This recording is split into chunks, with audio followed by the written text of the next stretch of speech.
Narodil sa Kristus Pán, slovo telom stalo sa, pokoj ľuďom zanechá, vykúpenie na dosah.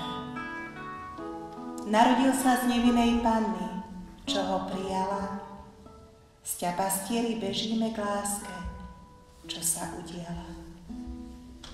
Vďaka Bože, už nie je to stmievania. Narodil sa Kristus Pán v jednoduchej maštali a my ľudia opodiaľ ticho stáť sme ostali.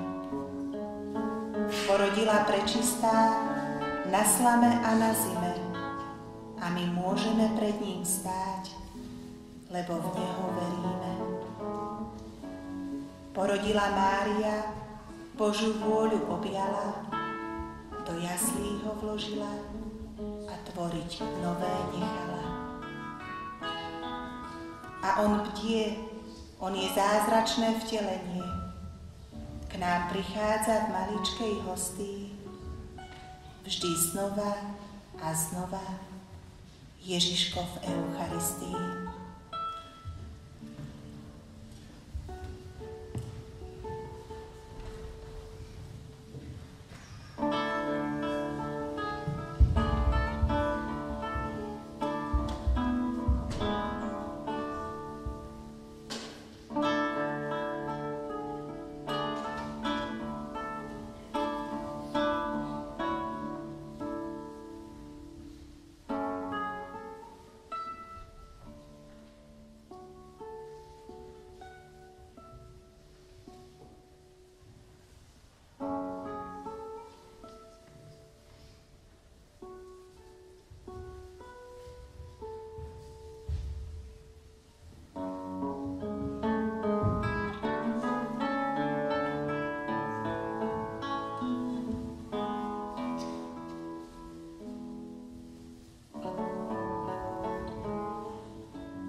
Vianoce 1937. Keď som prišla na polnočnú, hneď na začiatku svätej omše som sa pohrúžila do hlbokej sústredenosti, v ktorej som videla betlehemskú maštarku plnú veľkého svetla. Panna Mária vynula Ježiška do plienočiek, naplnená veľkou láskou, ale svätý Jozef ešte spal. Až keď Božia Matka uložila Ježiška do jasličiek, Božie svetlo zobudilo Jozefa a aj on sa začal modliť. Po chvíli som však zostala sama s malým Ježiškom, ktorý vystieral ku mne rúčky. Pochopila som, že ho mám vziať na ruky. Ježiško si pritúlil svoju hlávku k môjmu srdcu a svojim hlbokým pohľadom mi dal poznať, že mu je dobre pri mojom srdci. V tej chvíli mi Ježiško zmizol a zaznel zvonček na sväté prijímanie. Moja duša omklievala od radosti. Na konci svätej omše som sa cítila taká slabá, že som musela výjsť z kaplnky a ísť do cely. Nemohla som už ísť na spoločný čaj. Moja radosť však bola veľká a trvala celé sviatky, lebo moja duša bola neprestajne zjednotená s Pánom. Poznala som, že každá duša by chcela Božie útechy, ale v žiadnom prípade sa nechce vzdať ľudských útech. Pritom tieto dve veci sa nijako nedajú spojiť.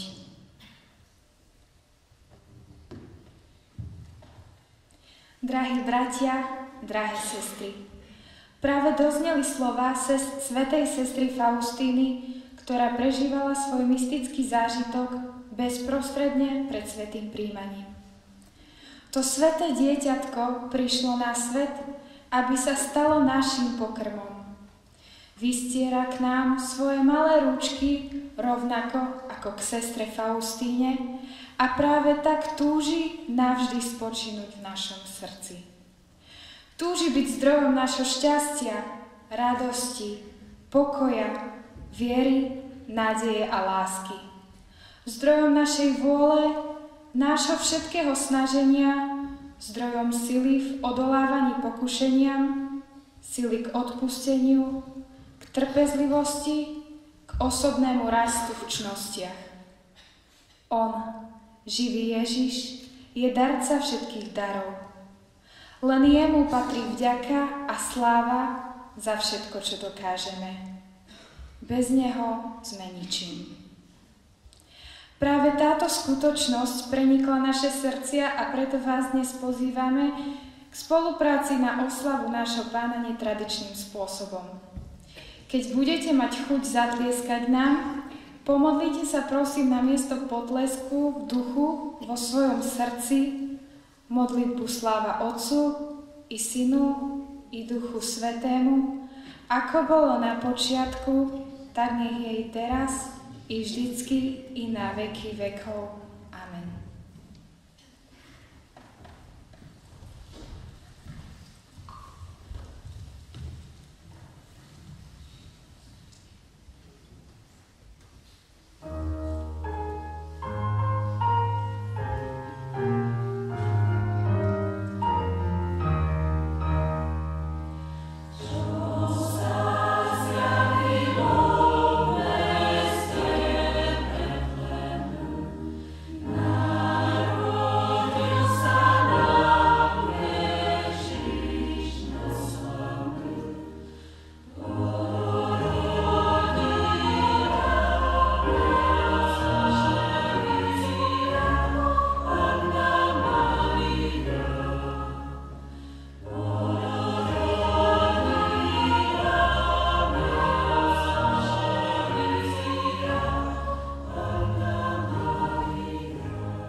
Keď príjmame Ježiša s čistým srdcom vo svetom príjmaní a kláňame sa mu prítomnému v najsvätejšej sviatosti, čerpáme Božiu lásku z jej prameňa.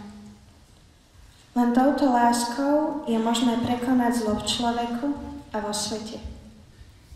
Svätý Ján Pavol II povedal, že všetko zlo sveta možno poraziť silou eucharistickej adorácie. Na otázku, čo treba urobiť na záchranu sveta pred katastrofou, Svätá Matka Tereza odpovedala: nevyhnutná je modlitba. Je potrebné, aby každá farnosť zotrvávala pri nohách Ježiša, prítomného v najsvätejšej sviatosti, a adorovala ho. Ak chcete rásť v láske, vráťte sa k Eucharistii. Vráťte sa k eucharistickej poklone.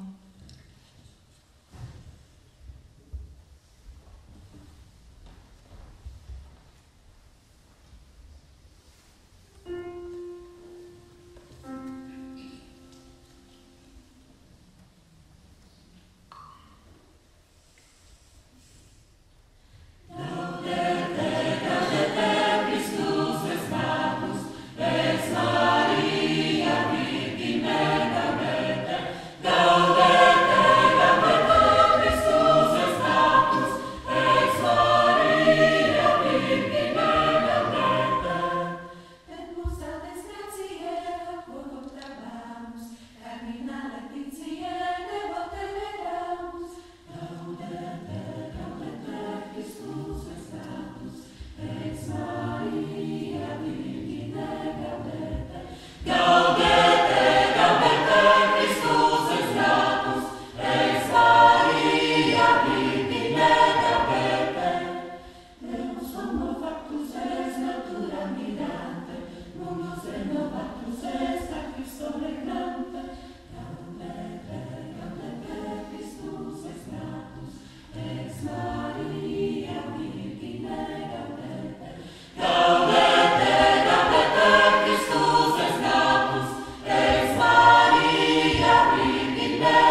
Jedna pani učiteľka z materskej škôlky na strednom Slovensku v advente zistila, že deti vôbec netušia, čo je advent. Vôbec nepoznajú význam adventného venca a len 3 deti z 20 vedeli, že Vianoce máme preto, lebo sa narodil Ježiško. A vôbec nepoznajú naše slovenské vianočné piesne. Vyrastá nám generácia Santa Clausa a Jingle Bells. Generácia, ktorá nebude vôbec vnímať svojho stvoriteľa a spasiteľa. Generácia, ktorú nebude viesť Duch Svätý, ale duch tohto sveta. Generácia bez pravého zmyslu života. Môžeme sa hádať o našej politike, ba o veľkej svetovej politike. Môžeme s obavami očakávať nárast cien a ustavične lamentovať, v akej ťažkej dobe to žijeme. Ale čo, ak nás diabol zamestnáva niečím, čo sa nám zdá nadmieru dôležité a pritom nám uniká, že najdôležitejšie je, aby človek mal v srdci Boha. Aby sme ho odovzdávali našim deťom a vyprosovali im osobnú skúsenosť s ním. Ako máme presvedčiť sami seba, svojich najbližších a ľudí okolo seba o tom, čo je najdôležitejšie? Potrebujeme padnúť na kolená pred našim Pánom a s dôverou mu všetko a všetkých odovzdať. Dovoľte prosím ešte jeden citát. Chcete dostať veľa milostí? Navštevujte často Najsvätejšiu sviatosť. Chcete dostať málo milostí? Navštevujte Najsvätejšiu sviatosť zriedka. Nechcete dostať vôbec žiadne milosti? Potom nenavštívte Najsvätejšiu sviatosť nikdy. Svätý Ján Bosko.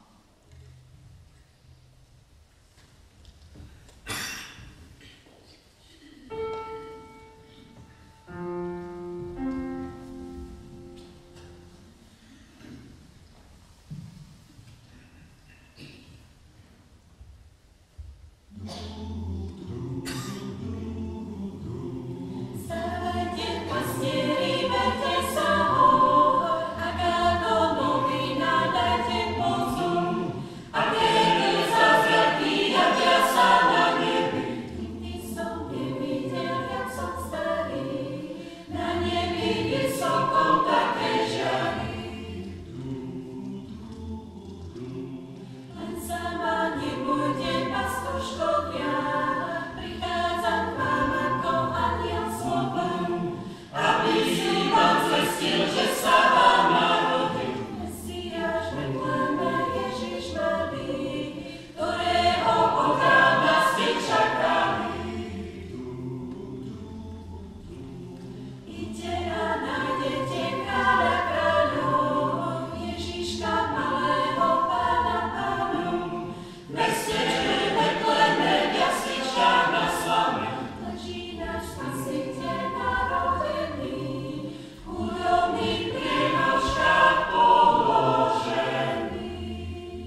kresťanskom svete je mnoho farností, v ktorých je zriadená kaplnka ustavičnej adorácie.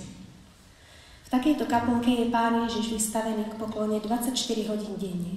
Ľudia, ktorí túžia adorovať, sú v stálej službe a po hodine sa striedajú.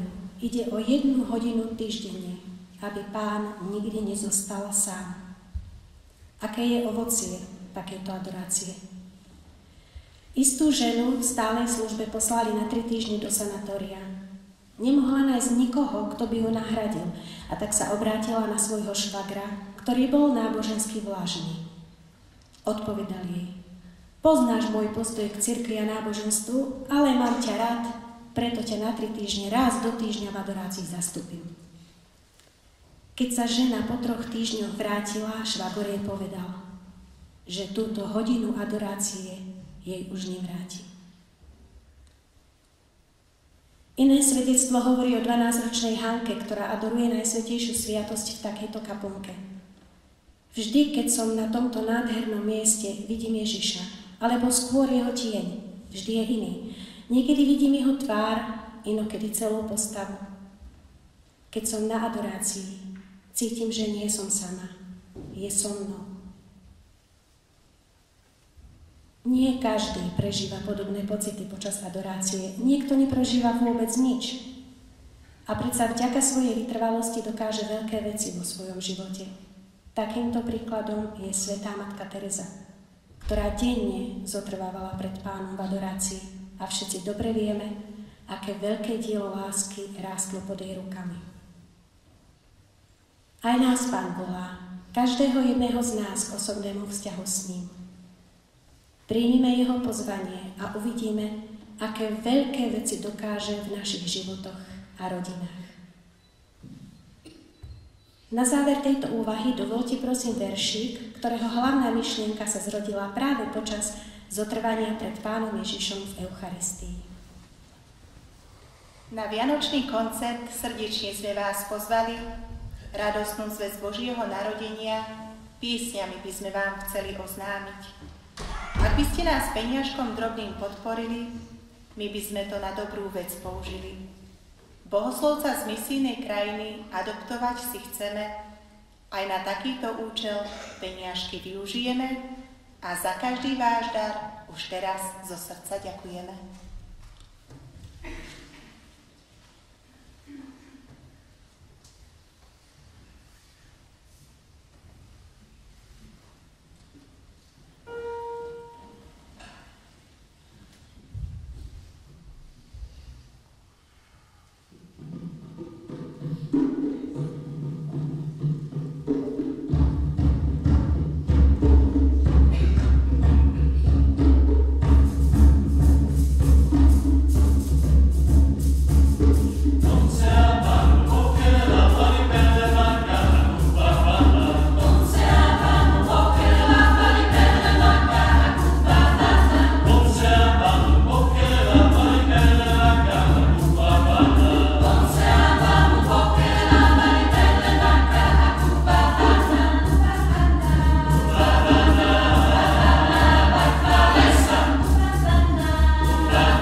Nech je zvelebený Ježiš Kristus v najsvätejšej oltárnej sviatosti od tohoto času až na veky.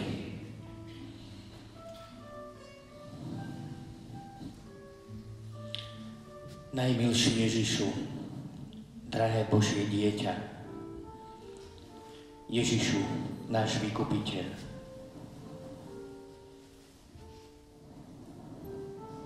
klaniame sa Ti.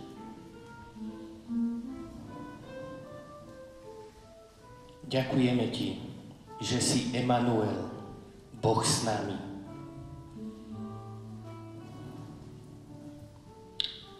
Mnohí ľudia si myslia, že si ďaleko. Mnohým sa zdá, že sa o ich život nezaujímaš. Že ich nepoznáš. Ježišu, ale Ty si práve preto prišiel, aby si bol s nami. Ty sa zaujímaš o každého z nás.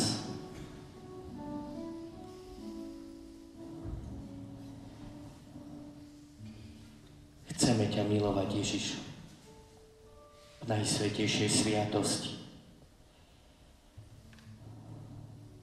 Chceme byť s Tebou. Nechceme ťa nechávať samého.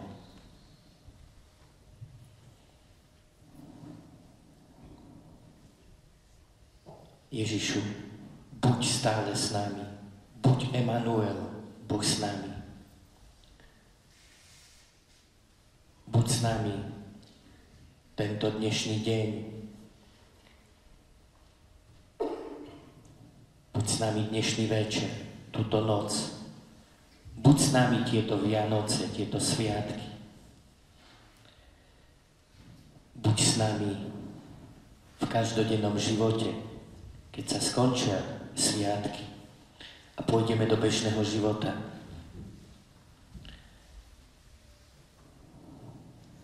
Aj my chceme byť s Tebou. Chceme si nachádzať čas prichádzať k Tebe. Bez Teba nemôžeme nič urobiť. A všetko, čo robíme bez Teba, je ničím. Všetko bez Teba je prázdne.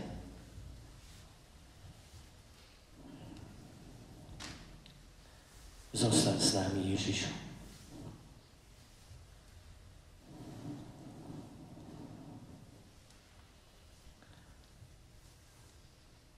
Sláva Otcu i Synu i Duchu Svätému.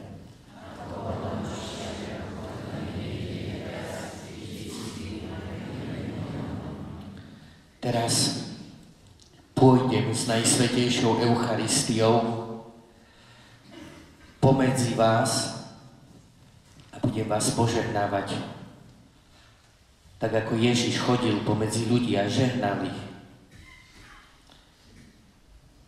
A vy sa s dôverou zverte do Ježišovho srdca, do jeho lásky, do jeho milujúceho srdca.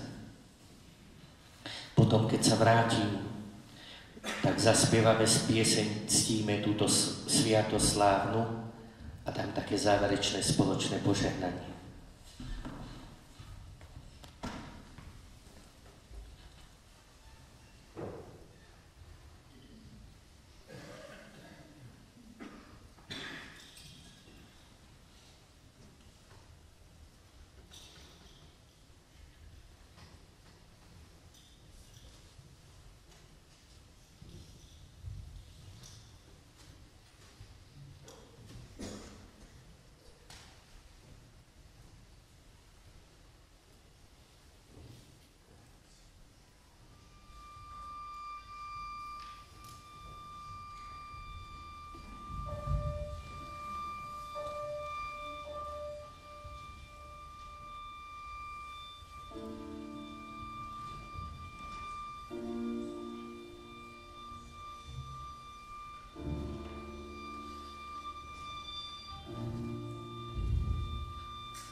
Modlíme sa. Pane Ježišu, vo vznešenej oltárnej sviatosti zanechal si nám pamiatku svojho mučenia, zmrtvých stania. Prosíme ťa, pomáhaj nám uctievať tajomstvo tvojho tela a krvi s takou vierou a láskou, aby sme vždy pociťovali účinky tvojho vykupiteľského diela, lebo ty žiješ a kráľuješ na veky vekov. Amen.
Drahí naši bratia a sestry, ďakujem vám z celého srdca, že ste vydržali tento netradičný koncert až do konca.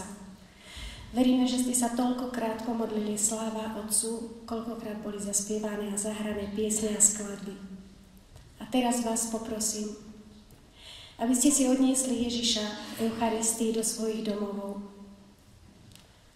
My všetci, ktorí tu sme a ktorí sme si pre vás pripravili tento program, vieme veľmi dobre, že dary, ktoré máme, máme od Neho. A preto nie nám patrí potlesk, ale Jemu. Tak vás teraz poprosím o jeden veľký potlesk, ale pre Ježiša.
teraz taký maličký potlesk pre účinkujúcich.